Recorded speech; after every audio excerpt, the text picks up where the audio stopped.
Hello, this is Dr. Ying Xu. In this video, I'm going to provide tips on how to write an engaging and multimodal memoir. The task in your first major writing assignment is simple: write to share. So we want you to find a significant event that happened in the past that has had impact on who you are today, and then share this experience with your target audience. And so in this assignment, you need to include two parts: the narrative, share the story, and then the reflection, which is the significance of the story or the lesson learned.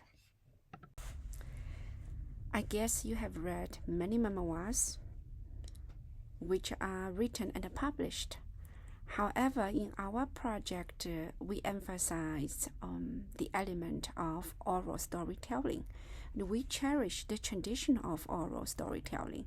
So in the process of you drafting the story, narrating details, we want you to imagine a community with your audience being around you, and how you can best engage them, how you can also include other elements such as sound, colors, etc., all those details to make your memoir really engaging and effective. Your memoir should actually include two parts. The first part is your story. Get the story out first. Write your story in whatever way that you feel more convenient for you to get the story out. You can write your draft, or you can write a transcript. Get this part out. And then we require you to add a multimodal component. This will focus on the tradition of oral storytelling. And so I want you to think about, after you have finalized the story, and then now what is the best way for you to convey your story. So please read the prompt again to understand the requirement on this part.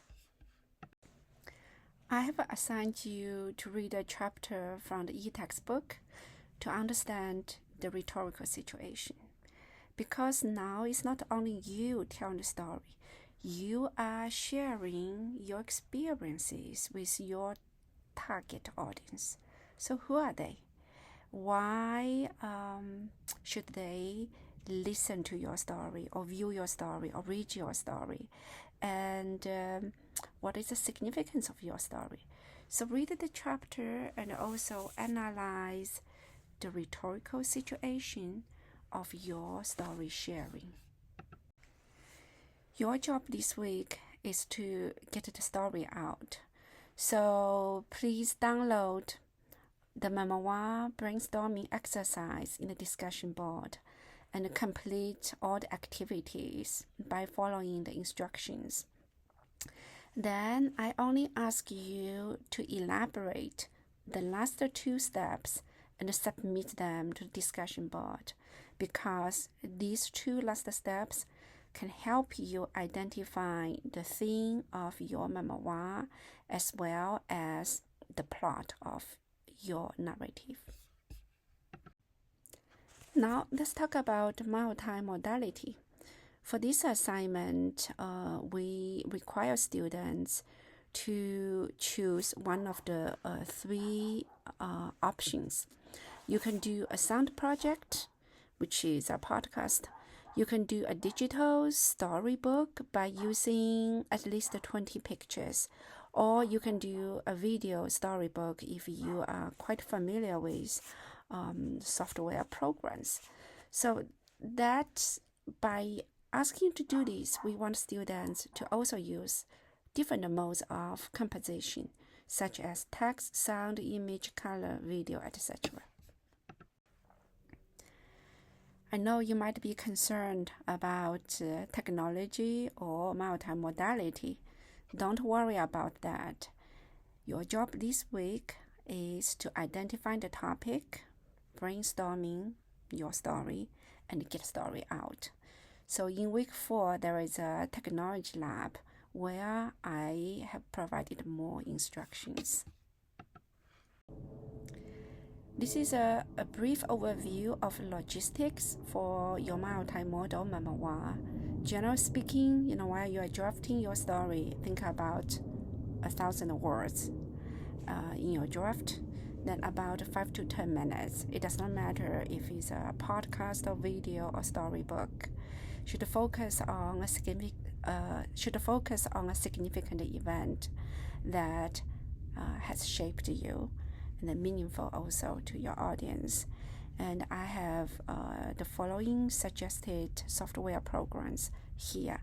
Again, this is in week 4.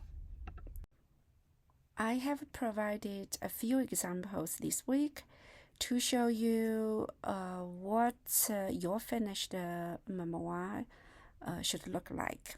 So right now I cannot open these links while I'm recording myself, but I can summarize them very quickly. The first student did a sound project. Unfortunately, on his website, the SoundCloud is no longer available, but you can read his memoir to see that it's actually an online article, quite similar to a blog. The second student published her memoir online. She had the story there, and she created amazing video, performing the scene, showing her relationship with her brother. Then the third student is a musician, and so he wrote a draft and then he did a podcast. So I hope these 3 examples will inspire you. All these examples are available in this week's module, so you can view them there. If you have any questions about other options, you can read the Medium Guidelines documents first, and then feel free to contact me, and we can talk more about this. Good luck with your project. Thank you for watching this video.